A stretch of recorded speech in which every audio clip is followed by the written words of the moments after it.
Bismillahirrahmanirrahim. Assalamualaikum warahmatullahi wabarakatuh. Waalaikumsalam warahmatullahi wabarakatuh. Terima kasih Bapak Ibu Pembina SMA Negeri Skruwajo yang telah hadir di tempat ini untuk kegiatan kami berdua bersama Ibu Kasma terkait dengan tugas kami di Guru Penggerak tentang diseminasi budaya positif. Nah, dalam diseminasi ini ada beberapa materi yang akan kami sampaikan dan kami berkolaborasi dan akan membawakan beberapa materi dan kami sudah bagi secara bersama-sama. Jadi untuk mengefisienkan waktu, untuk materi pertama saya persilahkan ke Ibu Kasmawati untuk memaparkan materinya. Dengan hormat disilakan. Terima kasih atas kesempatan yang diberikan.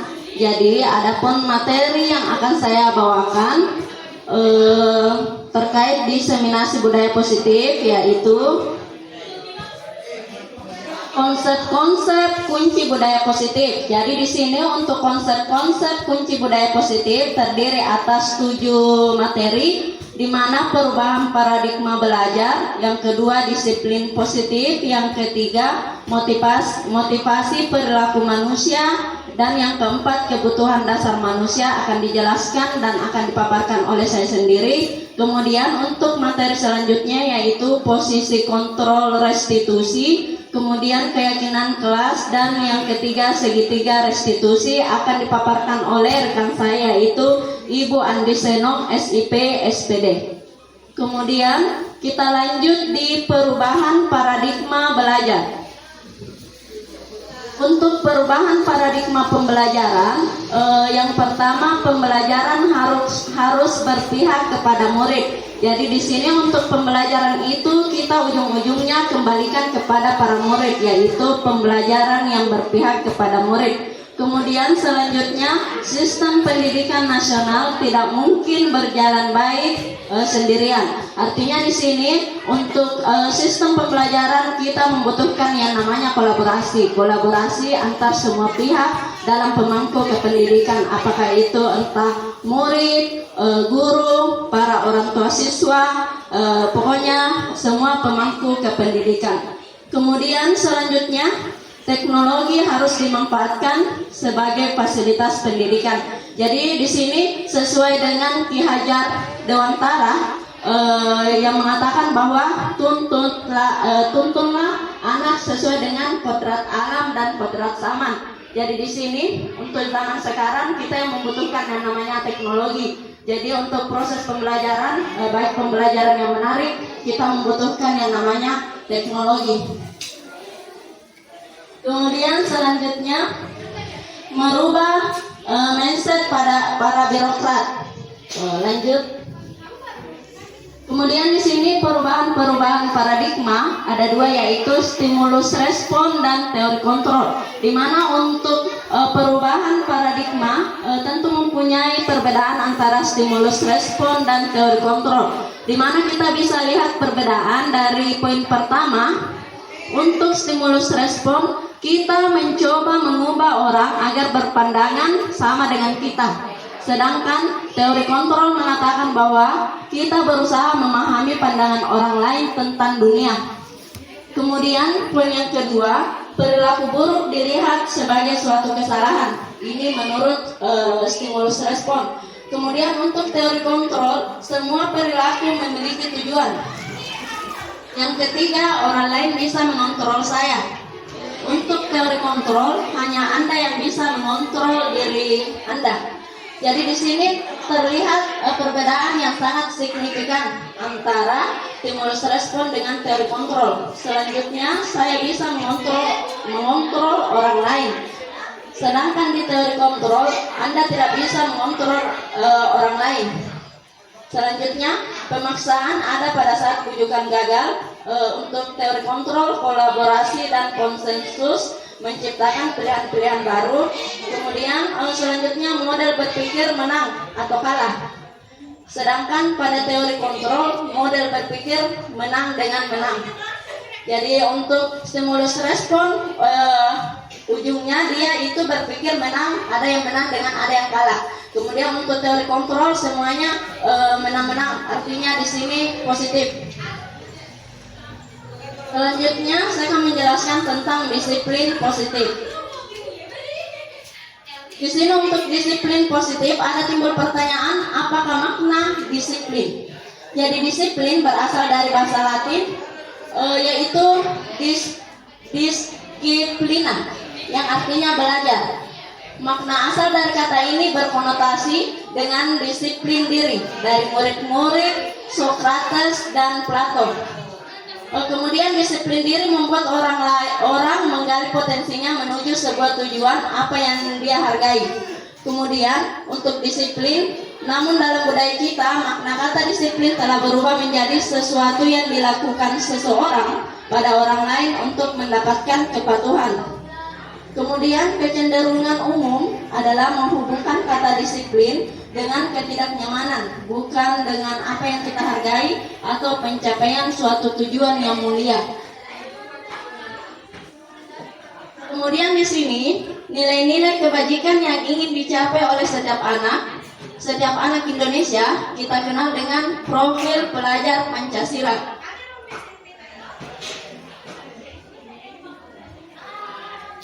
Yaitu yang pertama, beriman bertakwa kepada Tuhan Yang Maha Esa dan berakhlak mulia.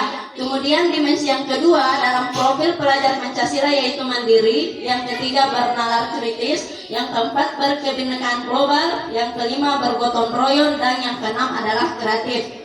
Ini semua merupakan dimensi dalam profil pelajar Pancasila untuk kurikulum merdeka. Selanjutnya yang akan saya jelaskan teori motivasi, hukuman, dan penghargaan. Lanjut di sini ada beberapa pertanyaan yang akan saya lontarkan kepada Bapak Ibu sekalian bahwa hukuman pernyataannya hukuman di sekolah dapat mendisiplinkan anak. Apa Bapak setuju dengan pernyataan ini bahwa hukuman di sekolah dapat mendisiplinkan anak? Kemudian pernyataan kedua, pemberian hukuman dengan hal positif seperti membaca atau membersihkan halaman sekolah dapat meningkatkan disiplin anak. Yang ketiga, memberi penghargaan dapat meningkatkan motivasi belajar anak. Dan yang keempat, membuat anak merasa bersalah, memberi dampak lebih ringan dibanding menghukum. Di sini teori motivasi perilaku manusia. Jadi ada 3 kategori untuk teori motivasi perilaku manusia, yaitu motivasi eksternal dan motivasi internal. Di mana ketiga kategori ini 2 termasuk motivasi eksternal dan hanya 1 yang termasuk dalam motivasi internal. Jadi motivasi eksternal itu dia berasal dari luar, motivasi dari luar dirinya. Di mana kategori ini yang pertama adalah apa yang akan terjadi apabila saya tidak melakukannya. Jadi di sini pernyataan pertama itu untuk menghindari ketidaknyamanan atau menghindari hukuman. Kemudian kategori kedua untuk motivasi eksternal, apa yang akan saya dapatkan apabila saya melakukannya. Jadi di sini untuk kategori 2 untuk mendapatkan imbalan dari orang lain atau institusi. Artinya di sini pernyataan kedua dia ingin melakukan karena ingin mendapatkan sesuatu ataukah penghargaan. Kemudian yang ketiga motivasi internal. Jadi untuk motivasi internal pernyataannya yaitu untuk menghargai diri sendiri. Saya akan menjadi orang yang seperti apa apabila saya melakukannya. Jadi di sini untuk motivasi internal adalah motivasi yang timbul dari dalam diri, kesadaran diri, dengan pernyataan bahwa apabila saya melakukan itu saya akan menjadi orang yang seperti apa. Jadi itu timbul dalam kesadaran diri kita sendiri. Kemudian di sini dihukum oleh penghargaan. Jadi bahwa penghargaan berlaku sama dengan hukuman dalam arti meminta atau membujuk seseorang melakukan sesuatu untuk memenuhi suatu tujuan tertentu dari orang yang meminta atau membujuk. Dorongannya eksternal dan akan ada faktor ketergantungan beberapa dampak dari pemberian penghargaan. Jadi di sini Bapak Ibu sekalian, di sini kita beranggapan bahwa penghargaan itu dapat meningkatkan motivasi dari siswa itu sendiri. Tetapi di sini pernyataannya bahwa dihukum oleh penghargaan. Nanti saya akan menjelaskan seperti apa itu dihukum oleh penghargaan. Jadi di sini pernyataannya dihukum oleh penghargaan. Bisa kita lihat slide-nya, pengaruh jangka pendek dan jangka panjang. Artinya kalau kita memberikan penghargaan, ini akan berpengaruh pada jangka panjang dan jangka pendek dalam proses pembelajaran. Kemudian penghargaan sama dengan menghukum. Penghargaan dapat mengurangi ketepatan. Kemudian selanjutnya penghargaan tidak efektif. Penghargaan dapat merusak hubungan. Penghargaan menurunkan kualitas. Penghargaan mematikan kreativitas. Sekalian bahwa hukuman pernyataannya, hukuman di sekolah dapat mendisiplinkan anak. Apa Bapak setuju dengan pernyataan ini bahwa hukuman di sekolah dapat mendisiplinkan anak? Kemudian pernyataan kedua, pemberian hukuman dengan hal positif seperti membaca atau membersihkan halaman sekolah dapat meningkatkan disiplin anak.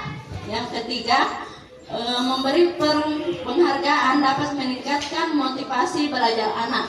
Dan yang keempat, membuat anak merasa bersalah, memberi dampak lebih ringan dibanding menghukum. Di sini teori motivasi perilaku manusia. Jadi ada 3 kategori untuk teori motivasi perilaku manusia, yaitu motivasi eksternal dan motivasi internal. Di mana ketiga kategori ini, 2 termasuk motivasi eksternal dan hanya 1 yang termasuk dalam motivasi internal. Jadi motivasi eksternal itu dia berasal dari luar, motivasi dari luar dirinya. Di mana kategori ini yang pertama adalah apa yang akan terjadi apabila saya tidak melakukannya. Jadi di sini pernyataan pertama itu untuk menghindari ketidaknyamanan atau menghindari hukuman. Kemudian kategori kedua untuk motivasi eksternal, apa yang akan saya dapatkan apabila saya melakukannya. Jadi di sini untuk kategori 2 untuk mendapatkan imbalan dari orang lain atau institusi. Artinya di sini pernyataan kedua, dia ingin melakukan karena ingin mendapatkan sesuatu ataukah penghargaan. Kemudian yang ketiga motivasi internal. Jadi untuk motivasi internal, pernyataannya yaitu untuk menghargai diri sendiri. Saya akan menjadi orang yang seperti apa apabila saya melakukannya. Jadi di sini untuk motivasi internal adalah motivasi yang timbul dari dalam diri, kesadaran diri, dengan pernyataan bahwa apabila saya melakukan itu, saya akan menjadi orang yang seperti apa. Jadi itu timbul dalam kesadaran diri kita sendiri. Kemudian di sini dihukum oleh penghargaan. Jadi bahwa penghargaan berlaku sama dengan hukuman dalam arti meminta atau membujuk seseorang melakukan sesuatu untuk memenuhi suatu tujuan tertentu dari orang yang meminta atau membujuk. Dorongannya eksternal dan akan ada faktor ketergantungan beberapa dampak dari pemberian penghargaan. Jadi di sini Bapak Ibu sekalian, di sini kita beranggapan bahwa penghargaan itu dapat meningkatkan motivasi dari siswa itu sendiri. Tetapi di sini pernyataannya bahwa dihukum oleh penghargaan. Nanti saya akan menjelaskan seperti apa itu dihukum oleh penghargaan. Jadi di sini pernyataannya dihukum oleh penghargaan. Bisa kita lihat slide-nya, pengaruh jangka pendek dan jangka panjang. Artinya kalau kita memberikan penghargaan, ini akan berpengaruh pada jangka panjang dan jangka pendek dalam proses pembelajaran. Kemudian penghargaan sama dengan menghukum. Penghargaan dapat mengurangi ketepatan. Kemudian selanjutnya penghargaan tidak efektif. Penghargaan dapat merusak hubungan. Penghargaan menurunkan kualitas. Penghargaan mematikan kreativitas, dan penghargaan mengurangi motivasi intrinsik. Kenapa dikatakan dihukum oleh penghargaan? Artinya kalau kita memberikan penghargaan akan berdampak jangka panjang atau jangka pendek, bahwa siswa itu atau murid itu akan melakukan sesuatu karena ingin mendapatkan sesuatu. Artinya murid itu akan menanamkan mindset bahwa saya harus menggapai ini karena ada sesuatu yang akan saya dapat, berupa entah itu berupa hadiah ataukah penghargaan lain dari gurunya. Kemudian bentuk program kebajikan atau apresiasi. Jadi di sini beri pengakuan secara khusus. Kemudian beri pengakuan secara pribadi atau individual, beri pengakuan kepada semua murid, tapi dengan semua murid ini dalam hal bergantian. Kemudian beri pengakuan secara konsisten, dan yang terakhir fokus pada proses. Jadi di sini kita melakukan proses pembelajaran itu tidak terlepas dari yang namanya proses. Kita tidak bisa menilai hanya awal dan hanya akhir, tetapi yang kita nilai adalah prosesnya. Dengan kata lain, dari awal sampai akhir. Gitu. Dari awal itu akan ada penilaian-penilaian tertentu berupa asesmen. Ada juga untuk proses, ada juga penilaiannya berupa asesmen formatif, dan yang terakhir untuk proses pembelajaran di akhir ada juga penilaiannya.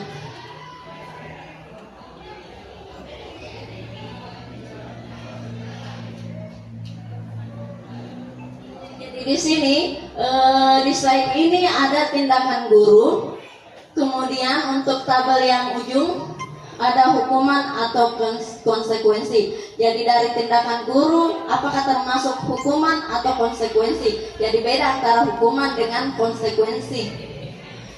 Misalnya ini, 1. Mencatat 100 kali di dalam buku kalimat. Saya tidak akan terlambat lagi karena terlambat ke sekolah. Artinya kalau misalnya ada guru ada murid yang terlambat ke sekolah, biasanya kita sebagai guru memberikan ini, mencatat 100 kali di dalam buku kalimat bahwa murid itu dia tidak akan terlambat lagi ke sekolah. Apakah ini termasuk hukuman ataukah konsekuensi? Bisa tidak kalian penuhi tanpa menyakiti orang lain, seperti itu maksudnya. Jadi di sini ini pertanyaan bisa dilontarkan saat mengcoaching siswa yang melakukan tindakan seperti itu. Kemudian di sini perilaku yang kedua untuk siswa mengganggu di kelas. Jadi kita bisa berpikir bahwa kenapa itu murid selalu mengganggu temannya di kelas. Jadi kita bisa ini mencari tahu bahwa mungkin ada kebutuhan yang berusaha dipenuhi oleh siswa tersebut, yaitu kebebasan. Jadi tidak serta-merta bahwa murid itu mengganggu temannya karena dia nakal. Tidak, karena ada kebutuhan yang mungkin berusaha untuk dipenuhi, yaitu kebebasan. Bebaskan saya. Kemudian untuk mengcoaching anak seperti ini, kita bisa melontarkan pertanyaan, apakah ada cara untuk memenuhi kebutuhan kebebasan tanpa mengganggu pembelajaran semua orang? Begitu. Jadi untuk mengcoaching nanti, dia serta-merta murid itu akan menemukan solusinya sendiri dengan melontarkan pertanyaan seperti ini. Kemudian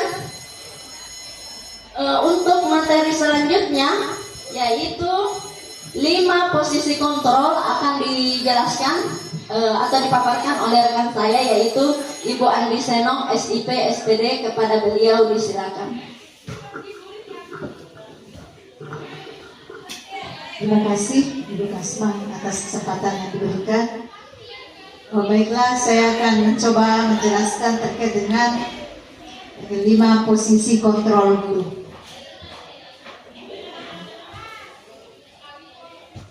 Posisi kontrol guru, di sini yang pertama kita lihat dulu dalam artian bahwa di dalam menghadapi siswa kita itu ada terkait dengan posisi kita sebagai guru di mana. Nah, di sini ada posisi penghukum. Nah, posisi penghukum, kemudian ada penghukum, ada pembuat rasa bersalah, kemudian ada sebagai teman, pemantau, dan sebagai manajer. Jadi ini 5 kondisi guru di saat kita menghadapi siswa di sekolah: penghukum, pembuat rasa bersalah, sebagai teman, sebagai pemantau, dan sebagai manajer. Nah, kita lihat di sini satu persatu terkait dengan penghukum. Nah, di sini istilah menghukum berarti kita itu guru berbuat, di sini guru berbuat bahwa menghardik atau menunjuk-nunjuk, menyakiti dan menyindir. Nah, di saat kita berbicara ke siswa, kemudian di saat siswa bermasalah, kemudian kita melontarkan kata-kata misalnya menghardik, menunjuk-nunjuk, menyakiti, menyindir, itu berarti kita berada pada posisi kontrol sebagai penghukum. Nah, ada beberapa kalimat yang biasanya terlontar dari diri kita. Kalau kamu itu tidak melakukan, awas ya. Biasa kita lontarkan seperti itu, berarti posisi kita sebagai penghukum. Secara teorinya bahwa kita itu kalau kamu tidak melakukan, awas, rasakan, berarti dalam posisi kita sebagai penghukum. Kemudian hasilnya siswa di sini akan memberontak, misalnya memberontak, menyalahkan orang, dan kadang juga berbohong. Mengapa? Karena kita berada pada posisi menghukum. Siswa merasa bahwa kalau saya berbohong berarti mungkin ada istilahnya hal lain yang bisa terpenuhi, terkait juga dengan kebutuhan yang sudah dibahas tadi sama Ibu Kasma. Kemudian kaitan dengan dunia berkualitasnya, murid meletakkan guru di luar dunia berkualitas. Jadi kalau kita berada pada posisi penghukum, berarti murid akan menempatkan kita pada di luar dunia yang berkualitas. Kemudian murid juga akan berkata, biarkan saja, nanti juga marah-marah lagi. Ya, kalau misalnya kita berada pada posisi penghukum. Kemudian dampak pada murid itu akan istilahnya mengulangi kesalahannya. Oke, kemudian pada posisi kedua sebagai pembuat rasa bersalah, jadi membuat orang merasa bersalah. Kita di sini sebagai guru akan berceramah dan mengatakan misalnya kalimat seharusnya, misalnya ibu kecewa dengan apa yang kamu lakukan. Jadi di sini nada-nada suara kita akan istilahnya menjadi sedikit lembut, ya, sedikit lemah lembut. Kemudian misalnya guru berkata, seharusnya kamu sudah tahu, ibu lelah sekali mengatakannya, ibu stres, maksudnya, tapi dengan nada yang lemah, ya. Kemudian hasilnya di sini juga sebenarnya berdampak menyembunyikan, menyangkal, berbohong, masih bisa terjadi seperti itu. Kaitannya dengan dunia berkualitas, murid meletakkan guru di dalam dunia berkualitas. Dan murid juga akan berkata di saat misalnya kita sudah memberikan pertanyaan-pertanyaan, maka murid akan menjawab, maafkan saya. Jadi dalam posisi pembuat rasa bersalah. Ada juga biasanya kalau pembuat rasa bersalah, kita sebagai guru juga biasa menyampaikan ke siswa, bagaimana ini, bagaimana orang tuamu, apakah orang tuamu tidak kecewa dengan apa yang kamu lakukan. Maka siswa itu akan merasa bahwa dia akan merasa dirinya bahwa ada sesuatu hal yang tidak sesuai dengan harapan orang tua. Kemudian sebagai teman, ya. Nah, di sini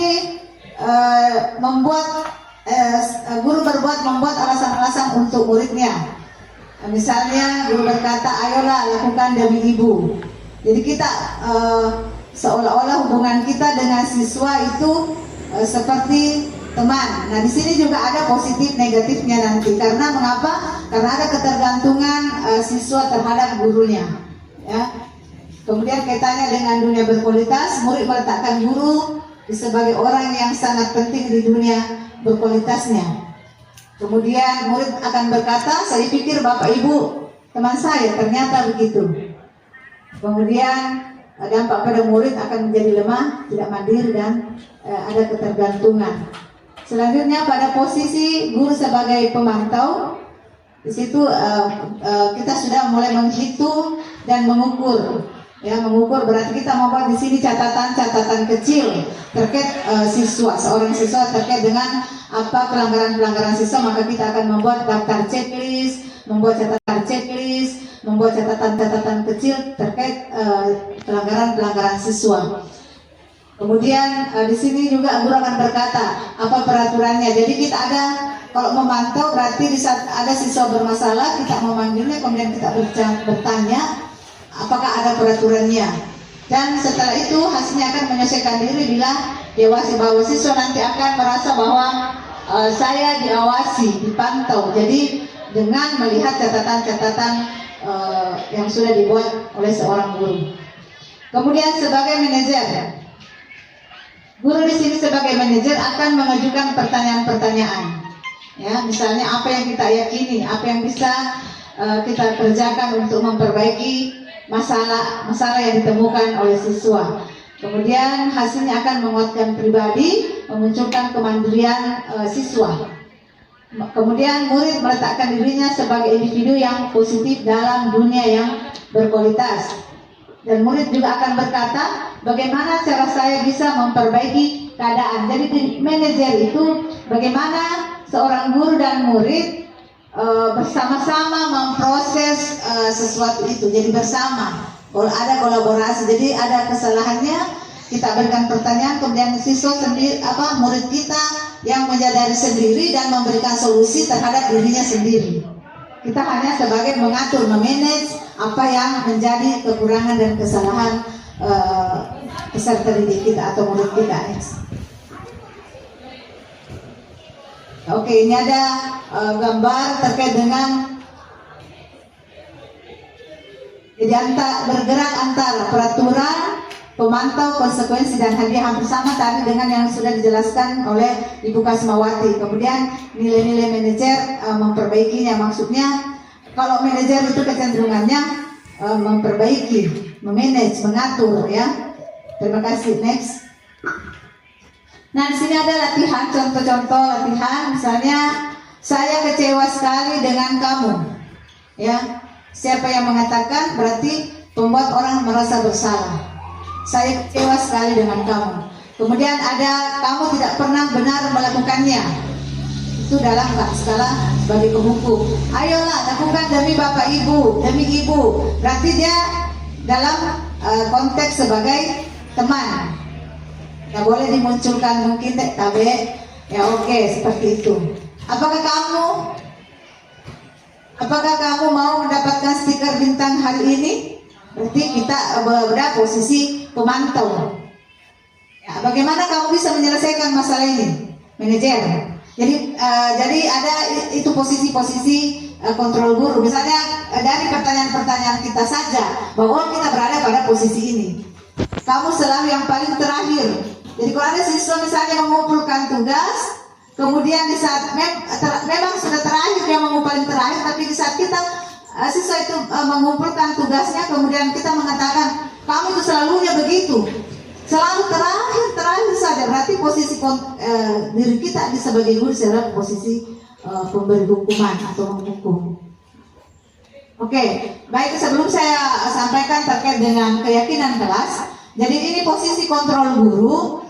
Ada 5 tadi yang sudah saya bahas, bahwa tetapi yang paling idealnya itu adalah posisi manajer.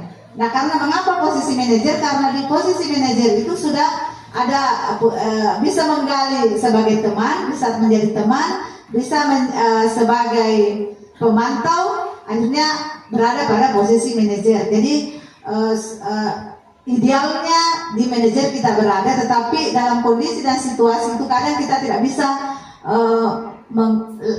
dalam posisi itu, tapi kadang kita juga berada kadang di posisi pemberi hukuman atau penghukum, dan kadang-kadang memang itu banyak terjadi karena situasi dan kondisi yang memungkinkan kita berbuat pada posisi-posisi itu, ya.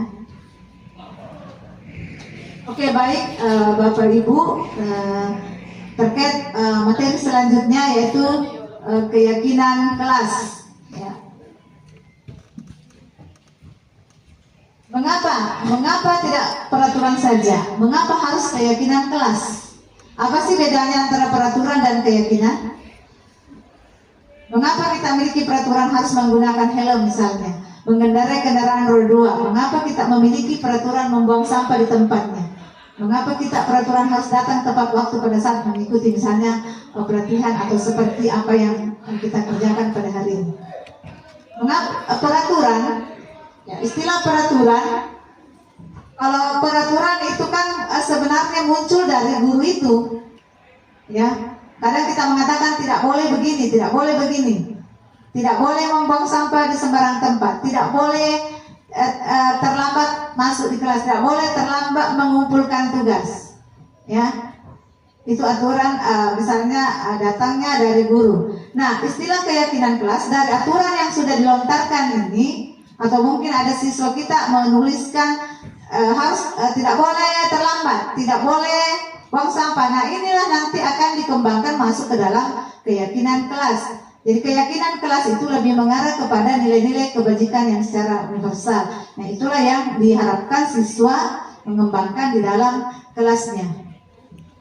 Nah, hal-hal ini kan akan memotivasi, memunculkan motivasi intrinsik siswa. Next. Oke, kita lihat perbandingannya. Peraturan, selalu kembalikan buku ke tempatnya. Jadi ini aturan, peraturan, apa namanya, kayak perintah, ya. Jadi muncul nilai keyakinan setelah diolah, keyakinan kelas atau nilai kebajikan yang dituju itu adalah tanggung jawab. Tanggung jawab. Jadi kalau misalnya kita menuliskan, siswa menuliskan kesepakatannya, keyakinannya bahwa tanggung jawab. Jadi semua apa yang dilakukan siswa di dalam kelas yang terkait dengan tanggung jawab itu akan dilakukan meskipun sebenarnya tidak diperintahkan, tidak dibuat dalam satu aturan, tapi dibuat dalam satu keyakinan bersama. Misalnya tanggung jawab, melihat kelasnya kotor, dengan menyapu mereka sudah melaksanakan keyakinannya, hal-hal atau nilai-nilai kebajikannya. Jadi tidak ditulis lagi di situ harus menyapu dalam kelas. Tapi di saat siswa menyadari bahwa ada tanggung jawab saya di dalam kelas, misalnya ini dilarang misalnya melakukan kekerasan, dilarang menggunakan narkoba bergantian atau menunggu giliran. Nah, ini bentuk dalam peraturan. Nah, hal inilah yang akan dibawa menjadi ke kalimat-kalimat positif, menjadi sebuah keyakinan atau nilai-nilai kebajikan yang dituju. Ya, terima kasih. Next. Oke, terkait dengan budaya positif, di situ peraturan kelas ada anggaplah itu inti selnya, peraturan kelas kemudian dikembangkan menjadi keyakinan, muncul lingkungan positif, kemudian budaya positif. Kita lihat lingkarannya kan, peraturan kelas kecil, kemudian dikembangkan menjadi keyakinan kelas. Jadi itu tadi nilai-nilai kebajikan yang dikembangkan. Kemudian ada nilai lingkungan positif. Nah, ini lagi lebih luas lagi. Kalau misalnya ada aturan kemudian dikembangkan ke dalam nilai-nilai kebajikan dalam lingkungan sekolah, kita muncul misalnya ini yang warna kuning itu dianggaplah lingkungan sekolah. Ya, berarti ada muncul nanti di situ lingkungan yang positif tanpa disuruh. Siswa kita sudah bertanggung jawab karena ada keyakinan yang sudah diyakini bahwa misalnya kita harus mandiri, bertanggung jawab, saling menghargai, saling menghormati. Nah, di saat ini dijalankan, maka muncullah nanti lingkungan yang positif. Tanpa disuruh mereka akan membersihkan karena itu adalah tanggung jawabnya. Tanpa ditulis lagi harus membersihkan, tidak boleh membuang sampah di sembarangan karena ada tanggung jawab di dalamnya.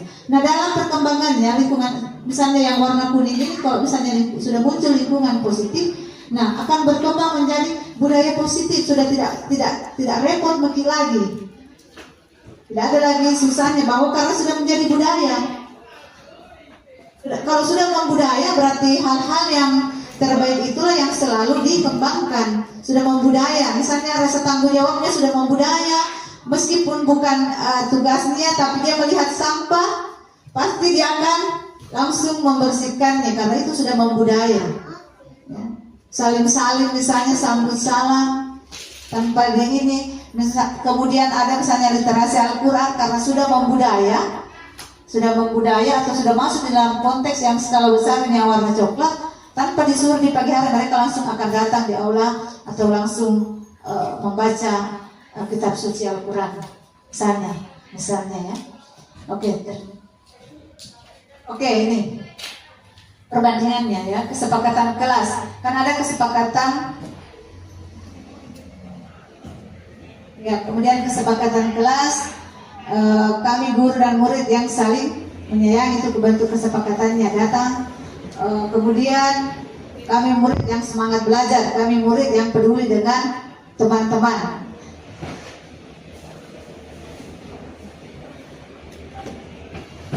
Oke, ini terkait dengan tadi posisi-posisi kontrol guru, kemudian keyakinan kelas. Di sini ada istilah terdengar, ada terlihat, dan ada berperilaku. Mungkin Bapak Ibu bisa melihatnya di layar. Nah, apa yang terdengar saat orang berbicara, yuk saya bantu, kita bisa selesaikan ini bersama. Terima, tolong ya, permisi. Ini semua kalimat-kalimat positif yang sering diucapkan oleh guru atau bahkan siswa kita. Kemudian di saat terlihat berempati terhadap perasaan orang lain. Di saat kita berempati berarti kita bisa merasakan apa yang dirasakan oleh orang lain. Ya, ini harus dimunculkan. Memegang barang milik orang lain hanya dengan izinnya. Ya. Kemudian mendengarkan dengan saksama, senantiasa berbuat baik dan berbagi. Itu yang harus dimunculkan atau terlihat. Kemudian berperilaku, tersenyum ramah. Ya. Ini juga dalam kaitannya dengan budaya positif. Jadi harus selalu tersenyum. Ya harus dari guru itu harus selalu tersenyum. Maksudnya secara, kalau ini mungkin ada yang merasa bahwa pagi hari ini saya belum tersenyum, jadi nanti Bapak Ibu saya buat tersenyum. Jadi hari ini kita setelah kita bermateri bersama Ibu Kasmawati, saya berkolaborasi dengan Ibu Kasmawati. Jadi hari ini guru-guru yang ada di tempat ini harus setiap hari tersenyum. Meskipun sebenarnya ada hal-hal yang mengganjal di hati, tapi di sini berperilaku tersenyum ramah, memberi salam hormat, memberi ruang bekerja, kemudian postur tubuh yang tenang. Maksudnya meskipun kita punya hal yang tidak diinginkan, tapi apa yang ada di layar ini itu yang harus selalu kita tampilkan. Oke, segitiga restitusi. Nah, ini istilah segitiga restitusi dalam menangani masalah siswa. Ya. Ada menstabilkan identitas, ada validasi tindakan, kemudian ada menanyakan kebutuhan atau menanyakan keyakinan. Jadi dalam menstabilkan identitas seorang guru itu ada beberapa pertanyaan yang harus selalu dimunculkan. Oke, Bapak Ibu bisa lihat di layar terkait dengan menstabilkan identitas, ya. Menstabilkan identitas. Ya, ini kalimat-kalimat yang sering digunakan di saat kita memberikan memberikan coach kepada peserta didik kita. Hal-hal inilah yang kita tanyakan. Jadi kalau berbuat salah, tidak langsung dikatakan kamu itu bersalah, ikut itu dia salah, kamu yang salah, ya. Tapi distabilkan dulu identitasnya. Mengapa di saat siswa berbuat salah harus dulu distabilkan identitasnya? Karena di saat mereka berbuat salah berarti dia berada pada posisi orang yang gagal, tidak sukses. Maka distabilkan kembali dengan kata-kata seperti yang tampil di layar ini. Berbuat salah itu hal yang manusiawi, tidak ada manusia yang sempurna. Jadi distabilkan dulu jiwanya, distabilkan dulu, aku kan gagal. Nah, kita apa yang penting bagi kamu? Jadi itu pertanyaan-pertanyaan yang terkait dengan validasi tindakan. Jadi dimulai ditanya-tanya apa penyebab dan alasan melakukan suatu pelanggaran. Kemudian menanyakan keyakinan. Nah, inilah yang tadi terkait dengan nilai-nilai universal. Jadi kembali ditanyakan lagi, apa nilai yang kita percaya, apa nilai yang kamu sudah langgar. Itu semua ditanyakan di dalam proses coaching terhadap siswa yang terkait dengan menanyakan keyakinannya. Apa yang kamu rasakan ketika kamu melakukan itu? Ya, semuanya itu terkait dengan posisi segitiga restitusi itu dalam istilahnya mulai dari sampai dengan menanyakan keyakinan, mulai menstabilkan identitas, validasi tindakan, dan menanyakan keyakinan. Oke, baik Bapak Ibu, terima kasih atas segala perhatiannya. Mudah-mudahan apa yang kita bicarakan hari ini bisa memberikan pencerahan, dan terima kasih. Dan kembali saya serahkan kepada Ibu Kasma untuk menutupnya. Jadi itulah tadi materi yang sempat dibawakan oleh dua pemateri, di mana saya sendiri dengan 4 materi, kemudian dilanjutkan oleh Ibu Andi Senong, SIP SPD 3 materi. Jadi sebelum saya menutup kegiatan ini, jadi untuk siswa atau murid yang melakukan pelanggaran, kita tidak serta-merta bahwa kita mencap bahwa tindakannya salah, tetapi kita mencari tahu apa penyebab dia melakukan pelanggaran tersebut dengan menggunakan segitiga restitusi, di mana segitiga restitusi ini terdapat 3 kategori ya Ibu, 3 kategori. Kategori pertama terdapat 3 bagian. Bagian pertama yaitu menstabilkan tindakan yang salah, menstabilkan identitas. Yang kedua memvalidasi tindakan, dan yang ketiga menanyakan keyakinan. Jadi untuk menanyakan keyakinan, kita bisa menanyakan bahwa apakah yang dilakukan itu sudah sesuai dengan kesepakatan kelas ataukah sesuai dengan keyakinan kelasnya. Jadi serta-merta itu untuk siswa itu dia akan menjawab bahwa pelanggaran yang dilakukan itu tidak sesuai dengan keyakinan kelas saya. Jadi untuk siswa sendiri dia akan menemukan solusinya bahwa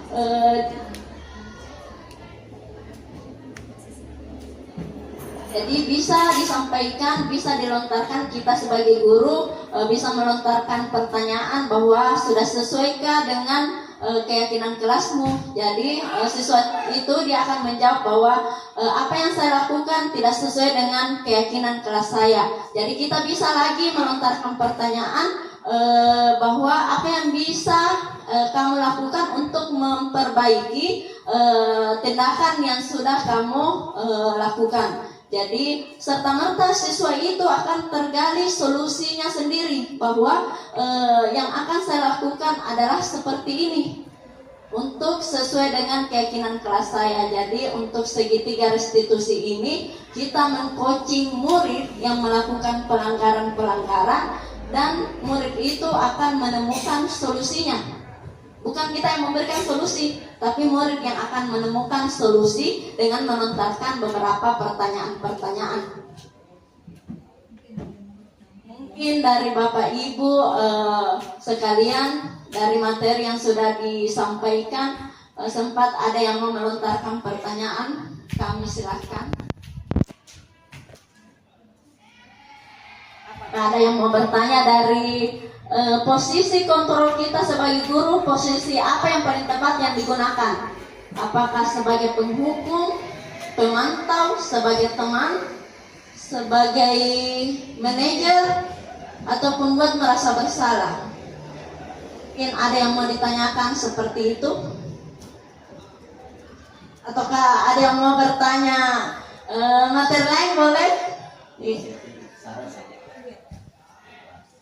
Untuk Pak Rusdi, disilakan mengajukan pendapat ataukah pertanyaan.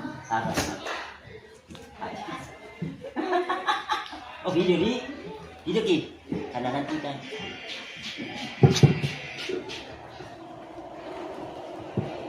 saat tes baik Bapak Ibu, Ibu Kasmawati dengan Bu Deseno. Salam guru penggerak ya. Assalamualaikum warahmatullahi wabarakatuh. Oke, terima kasih semua Bapak Ibu yang sempat hadir pada sesi budaya positif pada hari ini yang disampaikan oleh Ibu Kasmawati bersama Bang Senong yang termasuk guru penggerak angkatan 11. Sudah memaparkan dari tadi semua materinya dengan luar biasa. Saya di sini tidak bertanya, cuma mungkin saran. Semoga apa yang disampaikan tadi Ibu Kasma dengan Ibu Senong kita bisa sama-sama mengaplikasinya dalam lingkungan sekolah kita. Sungguh luar biasa tadi bahwa ada 5 posisi kontrol, ada keyakinan kelas, ada segitiga restitusi. Sebenarnya itu kalau itu yang kita jalankan di sekolah, alhamdulillah mungkin siswa kita mungkin bisa terarah sebenarnya, karena di sekolah kita mungkin masih ada budaya-budaya yang negatif ya, yang perlu kita arahkan ke budaya positif. Mari kita bersama-sama semua untuk yang perlu kita arahkan ke budaya positif.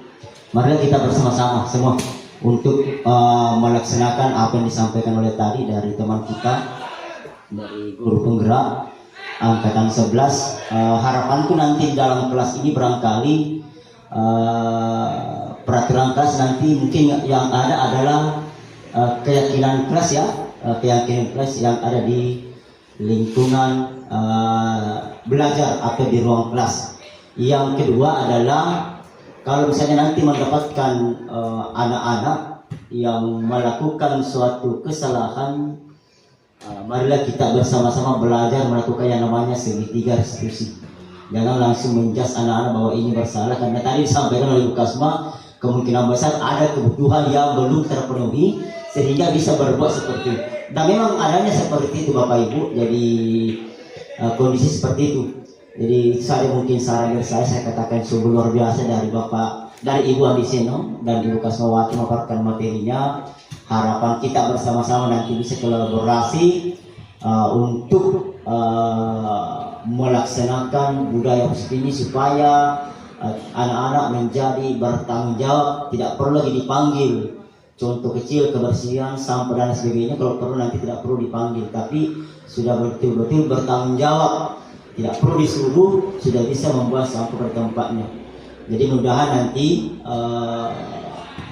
di dalam kelas tidak ada di peraturan kelas, tapi kita buat nanti keyakinan kelas supaya nanti ini anak-anak diajarkan sebagai bertanggung jawab untuk hal tersebut. Saya kira seperti itu saran saya dari saya. Cukup sekian. Assalamualaikum warahmatullahi wabarakatuh.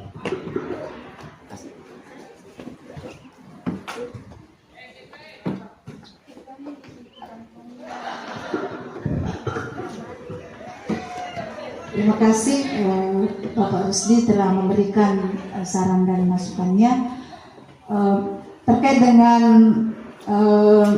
tadi segitiga restitusi. Segitiga restitusi itu kita laksanakan di saat mendampingi atau mengcoach siswa kita yang bermasalah. Jadi pada dasarnya segitiga restitusi dalam istilah ada tadi sudah kami jelaskan juga terkait dengan menstabilkan identitas. Segitiga restitusi bertujuan untuk mengubah sebenarnya identitas dari anak yang gagal karena melakukan kesalahan menjadi orang yang sukses. Jadi kalau misalnya siswa kita bermasalah, sama tadi yang disampaikan juga Ibu Kasma dan Pak Rusdi bahwa kita tidak boleh langsung menjatnya atau menghukum bahwa kamu yang salah, tapi bagaimana dikembalikan dulu jiwanya, dikembalikan perasaannya melalui distabilkan dulu identitasnya. Mengapa? Karena siswa itu bisa berbuat salah atau melanggar sebuah aturan di lingkungan sekolah, itu pasti ada kebutuhannya yang tidak tercapai. Pasti ada kebutuhan yang tidak dirasakannya. Misalnya kalau ada seorang siswa bermasalah, kemudian kita panggil, kita coach, kemudian kita bertanya, apa sih kita harus dulu mengidentifikasi diri siswa itu, mengidentifikasinya. Dengan mengidentifikasi kita bisa memberikan solusi terbaiknya. Misalnya kalau ada siswa kita mungkin selama ini selalu murung, tidak mau ikut belajar, ya malas mengikuti mata pelajaran. Jadi kita panggil apa ada kebutuhan yang tidak terpenuhi. Dalam artian bahwa apakah karena terkait dengan misalnya ada permasalahan orang tuanya, itu juga yang harus kita identifikasi. Oh iya, ini anak tadi murung-murung tidak mengerjakan tugasnya, ternyata bermasalah pada orang tuanya. Ya seperti itu kita identifikasi, kemudian kita menemukan solusinya.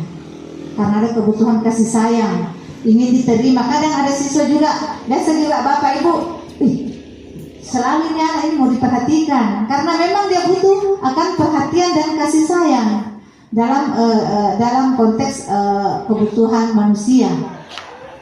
Ada siswa suka mengambil makanan temannya, ya. Ada siswa yang suka mengambil makanan temannya, berarti kita harus juga identifikasi tuh kebutuhan apa sebenarnya. Oh lapar, dia lupa sarapan, berarti kebutuhan untuk bertahan hidup. Nah itu makanya itu kaitannya ini kebutuhan dasar manusia itu harus selalu dikembalikan ke juga posisi siswa kita, bahwa siswa butuh kasih sayang, butuh rasa diterima, butuh bertahan hidup, ya, butuh akan kebebasan. Nah kalau siswa kita sementara mengajar, kemudian siswa kita ada yang selalu berdiri bergerak kiri kanan, berarti kita tidak boleh langsung mengatakan mau bentar aja ya nakal ini anak. Padahal mungkin ada dia mau ingin bebas, berarti kita di sini sebagai guru harus bisa mengidentifikasi bahwa oh mungkin siswa saya ini senangnya belajar di luar, maka kita bawa keluar alam misalnya, mungkin dia akan lebih ini. Makanya terkait dengan program di kurikulum Merdeka, pembelajaran berdiferensiasi itu akan sangat matching dengan apa sebenarnya kebutuhan dasar manusia, kemudian proses restitusi dan keyakinan kelas. Terima kasih Pak Rusdi atas saran dan tanggapannya. Saya serahkan kembali ke Ibu Kasma. Karena sudah tidak ada lagi pertanyaan, tanggapan ataupun saran, maka dari itu marilah kita bersama-sama berkolaborasi atau bekerja sama untuk merealisasikan budaya positif yang ada di sekolah kita. Jadi mungkin itu dari kami. Demikian untuk kegiatan kita. Wassalamualaikum warahmatullahi wabarakatuh.